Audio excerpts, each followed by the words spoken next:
Hello student, स्वागत है आप सबका हमारी यूट्यूब चैनल पर।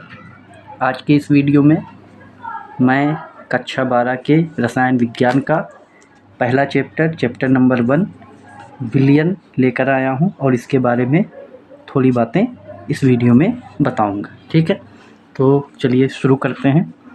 चैप्टर का नाम है विलयन। तो सबसे पहले हमें विलयन की क्या जाननी होगी, परिभाषा। विलयन किसे कहते हैं? ठीक है, तो विलयन की परिभाषा ये रही, दो या दो से अधिक पदार्थों के समांगी मिश्रण को विलयन कहते हैं। दो या दो से अधिक पदार्थों के समांगी मिश्रण को विलयन कहते हैं। ठीक है, यानी दो कोई पदार्थ लें और उनको आपस में मिला दें। जैसे इस पात्र में, इस बर्तन में हम अगर क्या लें, जल लें और फिर इसमें क्या मिला दें, नमक मिला दें। ठीक है, तो ये एक मिश्रण बन जाएगा और ये एक समांगी मिश्रण होगा जिसे हम विलयन कहेंगे। समांगी मिश्रण किसे कहते हैं? तो समांगी मिश्रण उस मिश्रण को कहते हैं जिसके प्रत्येक भाग का गुणधर्म और संघटन समान हो। गुणधर्म और संघटन समान, प्रत्येक भाग का संगठन व गुण समान हो, उसे हम समांगी मिश्रण कहते हैं। या ऐसे कह सकते हैं कि ऐसा मिश्रण जिसमें उसके घटकों को अलग अलग ना देख सकें। जैसे जल में आप नमक मिलाएंगे तो आप जल देखेंगे उसमें नमक पूरी तरह से मिला होगा, अलग अलग नहीं दिखेगा। और चाहे जहाँ से आप उठाएंगे उसका गुणधर्म और संगठन हर भाग का समान होगा, चाहे यहाँ से उठाएं, चाहे यहाँ से उठाएं, चाहे यहाँ से उठाएं, चाहे यहाँ से उठाएं। तो ऐसे मिश्रण को ही क्या कहते हैं, विलयन कहते हैं, सॉल्यूशन कहते हैं। ठीक है, अब विलयन के कितने घटक होते हैं? तो विलयन के दो घटक होते हैं। विलयन के दो घटक होते हैं। एक घटक होता है विलायक, जिसे सॉल्वेंट कहते हैं इंग्लिश में। एक होता है विलय, जिसे सल्यूट कहते हैं इंग्लिश में। ठीक है, तो विलायक क्या होता है? जिसकी मात्रा अधिक हो।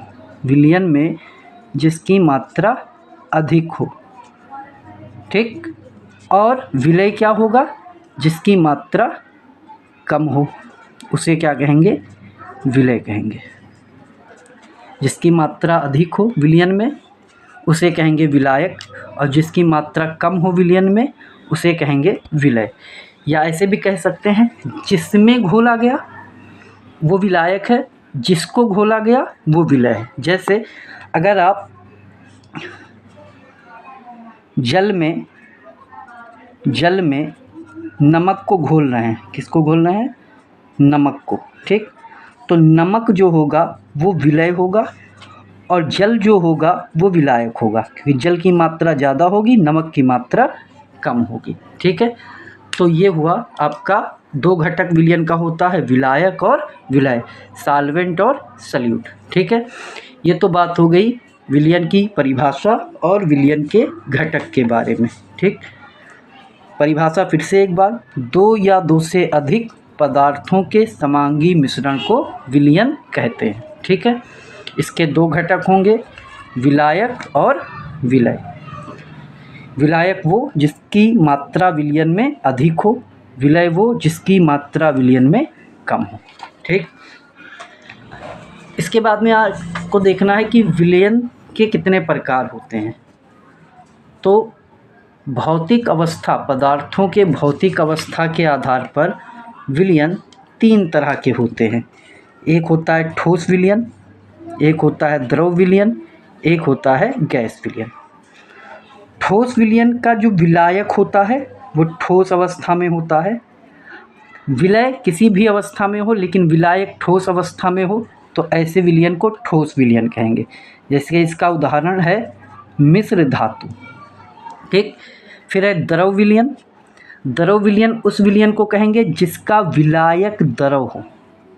विलय किसी भी अवस्था में हो, विलायक द्रव अवस्था में हो, तो उसे द्रव विलयन कहेंगे। इसका उदाहरण है शरबत। ठीक, फिर आते हैं गैस विलयन। ऐसा विलयन और तीसरा है गैस विलयन ऐसा विलयन जिसका विलायक क्या हो, गैस अवस्था में हो। विलय किसी भी अवस्था में हो तो उसे कहेंगे गैस विलयन। इसका उदाहरण हो जाएगा वायु, एयर।